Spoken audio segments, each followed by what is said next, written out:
Before getting into this no, it's not multiple entry, it's just one entry and multiple exits are there.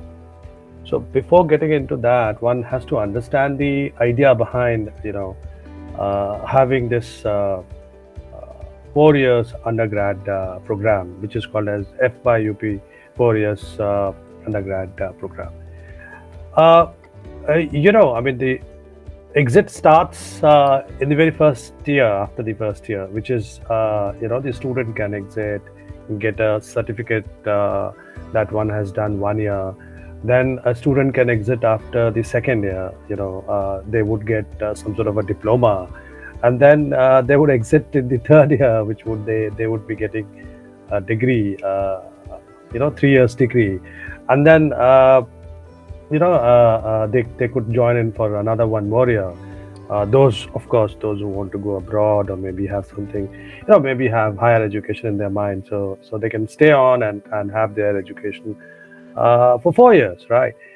But the idea seems to be, it's basically catching up with some of the Western universities, not all, and in fact, they're having problems in this kind of exit. Uh, the idea is that it's simply a very market-oriented idea that if you can't afford to pay, you leave, right? So if you can afford to pay, you can stay.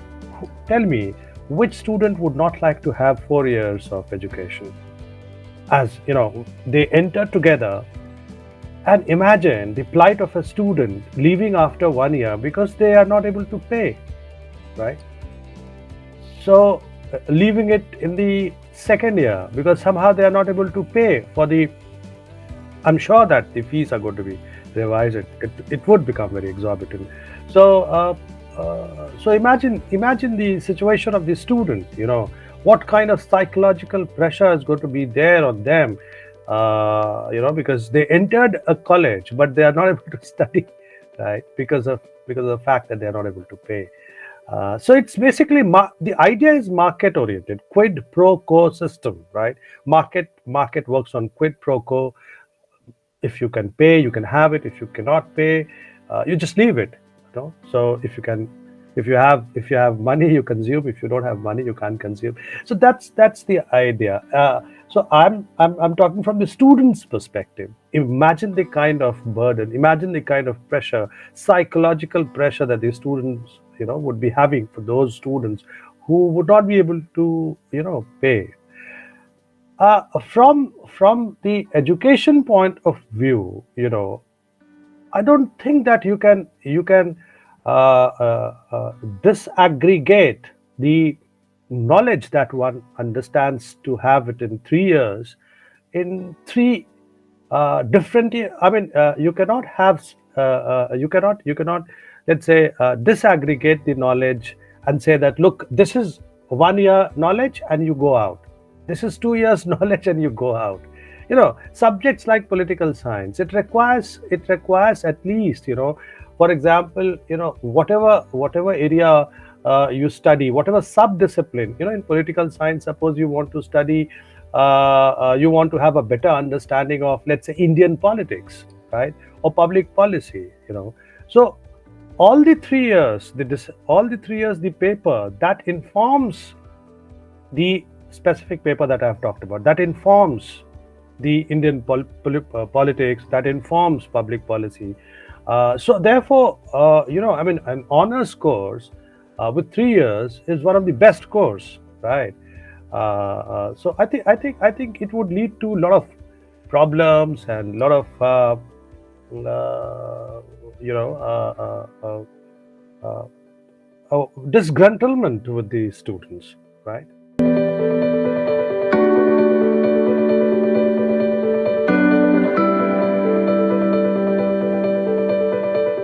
It's so bizarre. It's so bizarre that in a university you create two categories of teachers, right? One a permanent, the other one ad hocs, right? They are not sub ad hocs. For instance, if you go by rules, uh, they should be made permanent as early as possible, right? They are there for 4 months and you advertise a post and then you do a regular appointment, right? But this is not happening since last, I don't know how many years. This ad hoc working for the last 10 years or so, something like that. So now, no institution can work through ad hocism, right? Ad hocism is a negative word. It's not a good word, right? I mean, whatever you do, if somebody says that, don't do this ad hoc kind of work, so it's a negative word. So it speaks a lot about the government, all the governments, whichever government is there. It speaks a lot about the government intention, right? The government policies, the government initiatives, to make the education system a better system, right? With ad hocism, of course, I mean, look at the teachers who are teaching in the universities. They are told that you'll become permanent in the next academic session, right? And they are, either you tell that, look, we would not be doing any appointment, right? You make that thing very clear. But if you're saying that, you will be made permanent, you will be, joined as a, not as a, you'll get tenure track, so the kind of let's say hope which you instill in the minds of those who are working, the teachers who are working, and then you belie those hope. It's bizarre. It's banal also, so therefore, I would rather, appeal to whosoever, as a teacher, I feel very bad about the whole situation, that the whole university system, and it's such a huge chunk, right? So the government should start appointing the university. It's not the government, but it's the university should appoint. But of course, universities, they have become subservient to the ministries. So therefore, they do things as the ministry tell them, despite the fact that universities are autonomous bodies and they must take decisions on their own. And they must, university must inform the other agencies and other bodies and ministry and other institutions, because it is university which is the hub of knowledge creation, knowledge production, knowledge disseminates from there itself. So it is the job of the university to tell the other institutions that, look, we are doing like this, we are doing something different, we are being so creative, right? So therefore, I mean, this whole process of appointments must start. Either they should be given a permanent job. I think that's the best solution, because they have been teaching there for last 10 years, right? So suddenly you ask them, no, come for an interview, and one is not very sure about the fact that whether one would be there or not. So what happens to those 10 years of work, that has gone into the institution, right? And so it's up to the university to decide about the recruitment policies, right?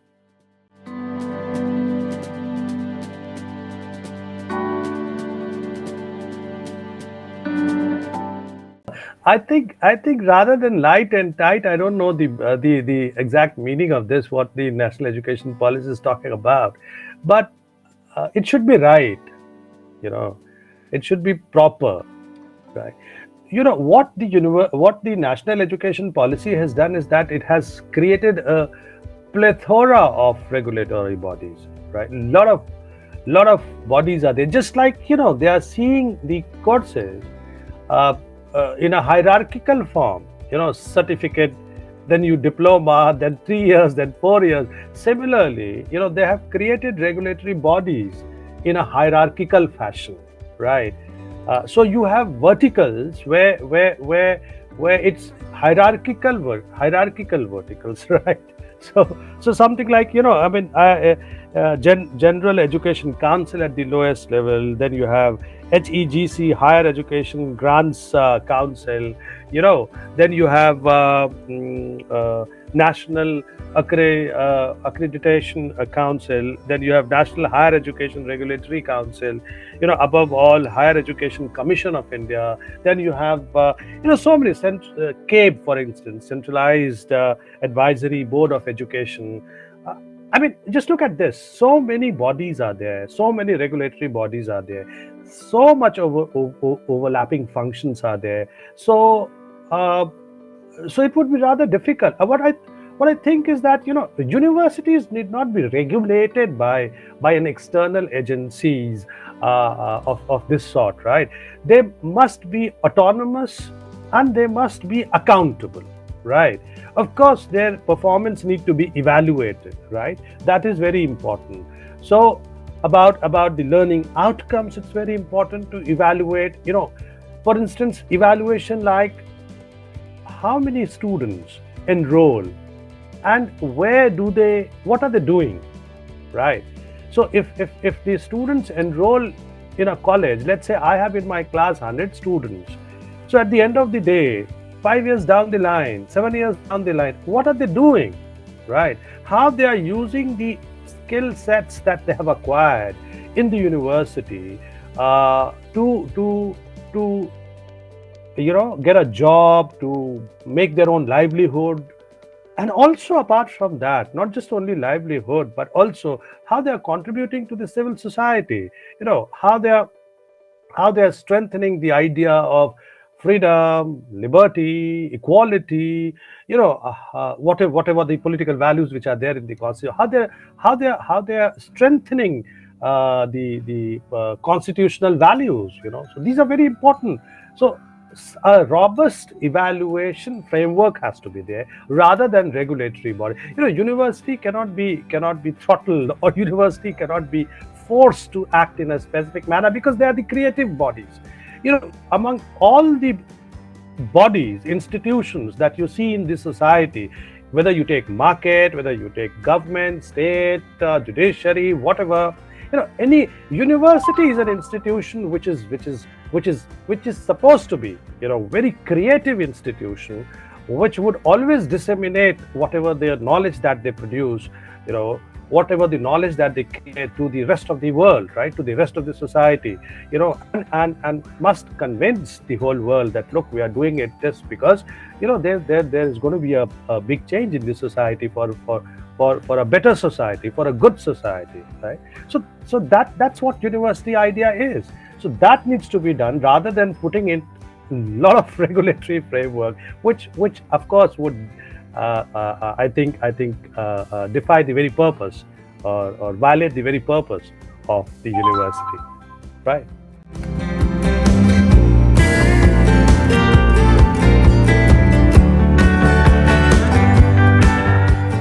I don't think so. There are two things. As I just mentioned, that you have the idea of exit. Now, the idea of exit is exclusionary, right? If you can't stay, you can leave.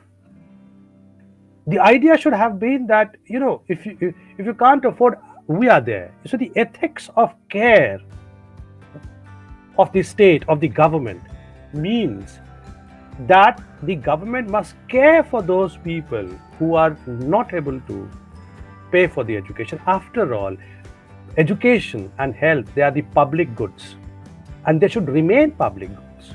They should not be brought into some common pool goods, or non-public goods, what we can call it as a private good. It's not that. Education is a public good, from where the idea of merit starts. Who is more meritorious depends on the fact that who has gotten the education in which way, right?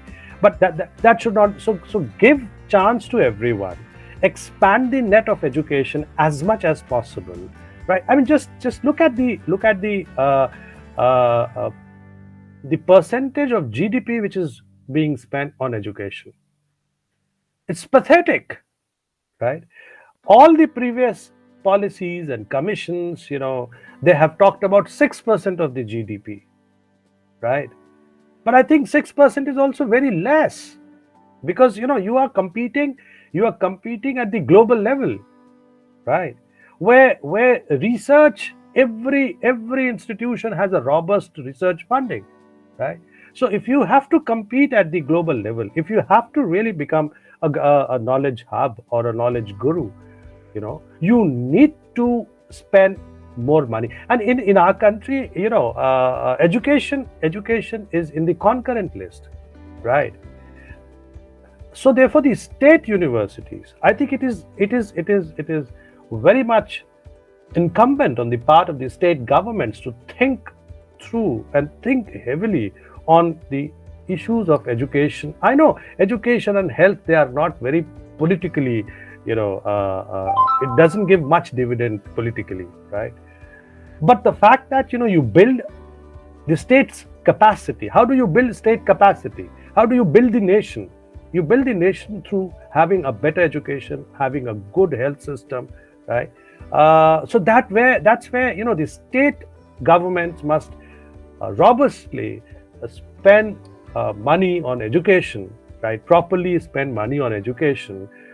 The central government, I mean, just imagine 4.4% of the GDP. This is what national education policy talks about, but it is combined. It's combined with the state. So if you remove the state expenditure on the education, center would be spending somewhere around 1.7, somewhere around 2. I mean, I don't have the figure at the moment, but very less, right?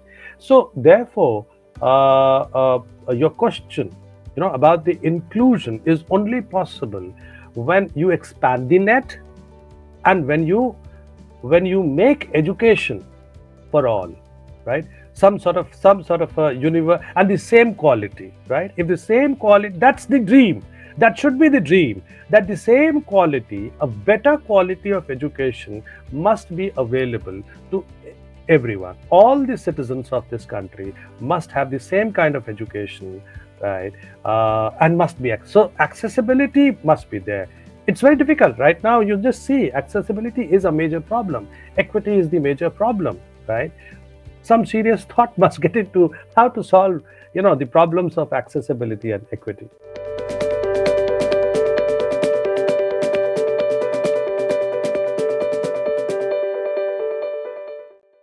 They have the National Education Policy 2020 says that there would be NRA, right? Now, the problem is that you create a body, a centralized body, right, which is supposed to fund the research, right? So my idea, is that fund must be created at the institutional level, right? Government must not fund through some single agency, but government must fund all the institutions. Let the institutions have their own research fund, right? And from there, where they can spend money on research, right? Now, the problem I see, there is a problem with NRF, because if you read the policy, it says that it will work in close collaboration with private funding, private philanthropy, right? Now, I mean, why should private philanthropy should be invoked, in funding universities, right? University must be funded by the taxpayers' money, right? Because after all, the university creates knowledge which is useful for the whole society, right? So therefore, the knowledge which is created by university must be funded by the people at large, right? By the taxpayers' money, of course, right? Not by some private and that taxpayers' money. Why I'm saying taxpayers' money is because private businessmen also, they pay tax. So the tax comes to the government, right? Now the government must spend that money, the tax money, or whatever the their public expenditure is. So it has to come from public expenditure, not from private expenditure. You see, the private expenditure always works for private profit maximization, right? And public expenditure, the purpose of public expenditure is, naturally, you all know that it's for the general welfare of people, and of course make, those who are excluded can be brought in within the larger frame of welfare state. So that is the whole idea of this NRF. If it works with private philanthropy, with private business class people. It has also talked about board of governance in every institutions, where the board of governance will become the major decision making body, right? And that board of governors will have people from industry. Now there is the danger, right? So if the private business class people enters into a public university, there's a clash of values, where the private business class would always think of its own private profit maximization, whereas the government has to think in terms of social equity. But if the government is thinking about, let the private guys, private business class people make their profit, then it's altogether a different thing. That means that the government is not thinking about the people. But if the government has to think about equity, social equity, educational equity, then of course it should not allow private business class people to enter into the decision making process of an autonomous university, right? University which has to think in terms of knowledge production, knowledge dissemination. Knowledge sustenance also is a very, very important task of university. How the knowledge that it has created is sustained, right? So therefore, I don't think an NRF is a good idea. My idea is that let universities have their own research fund, right? And let that needs to be regulate. Of course, what is required is a robust accountability mechanism. We need to have an accountability mechanism. Evaluation has to be robust. So if that process, the government must think in terms of how accountability system can be made more strong. We have very weak accountability system, particularly in the educational sector.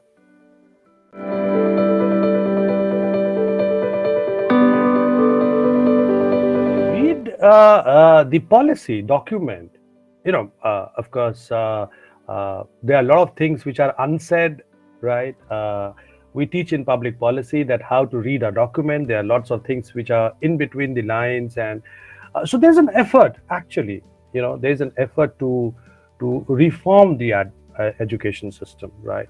Particularly since I'm concerned about the higher educational institutions, so I can talk about that. But I think there is an effort to reform, right?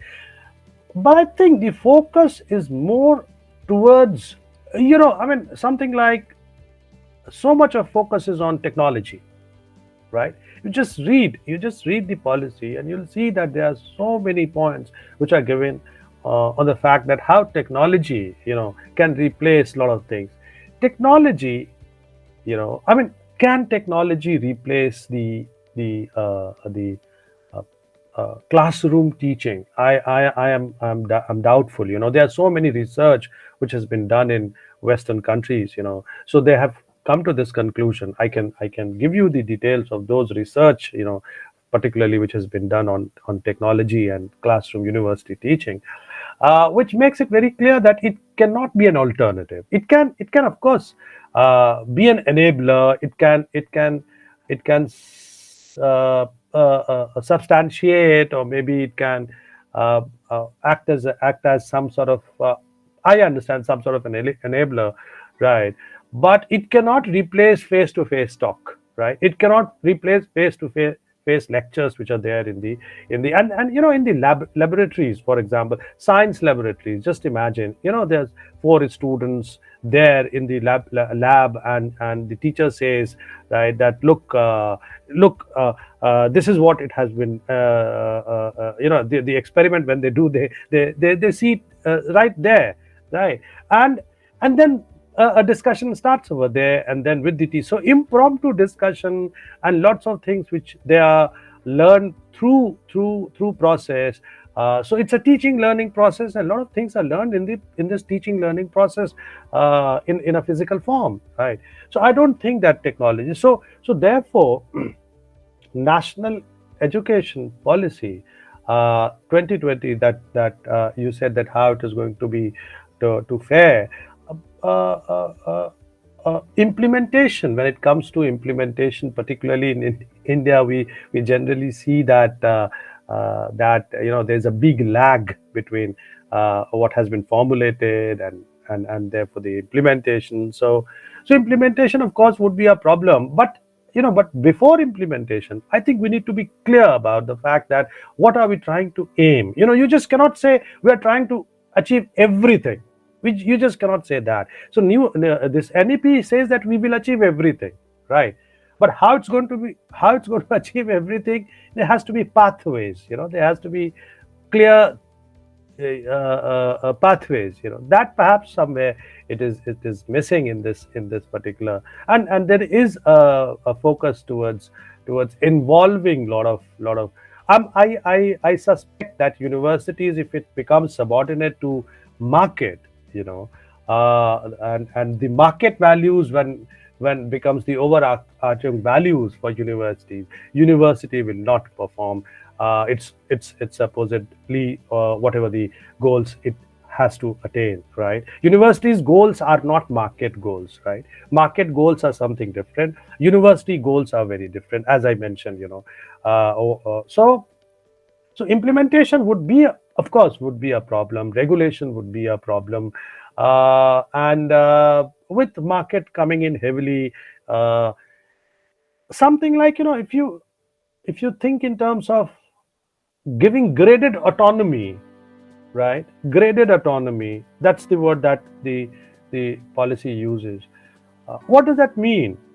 Now, if the college or if the university is autonomous in deciding about the manner in which they want to frame their curriculum, they want to carry on their pedagogy, they want to carry on their research, that is fine, right?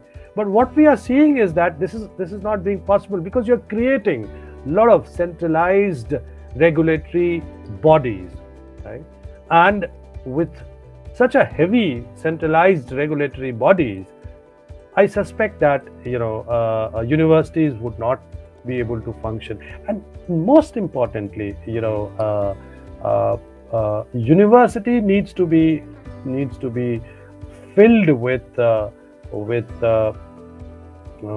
faculties, right, who have dedication, in terms of imparting knowledge, right? So that is very important. So some mechanism must be developed in such a way, that the those people who really want to teach must, join universities, right?